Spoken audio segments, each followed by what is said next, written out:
Bagong ripat. Bawal siyang maulanan. Eh, dito lang muna siya sa loob. Ito lang naman ang bagong lipat dyan. Ito. Tsaka ito. Ito. Yung tatlo lang. Ito yung pinasok ko lang kasi nasusobrahan na siya sa ulan. Nabubulok na yun. Kaya dyan lang muna yan.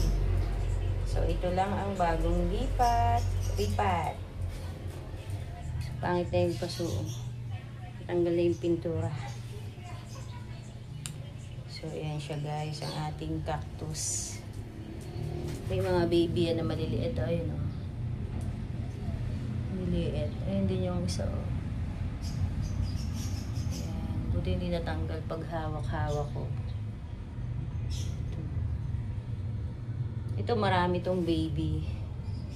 Andun sa labas. Kinuha ko lang yung pinakang mother. Yan yung pinakang mother. Ito yung baby niya. Ayan, ang kanyang babies. Napakarami. Ayan o. Diyan ko kinuha yung tatlo, mother yun. Ito yung pinakang baby niya. O, dumami na, dumami. So, ayan sila. Dito pa o, baby pa niya yan o. Yan. So, yan ang ating mga cactus. So, yun lang guys. Bye. Thank you for watching.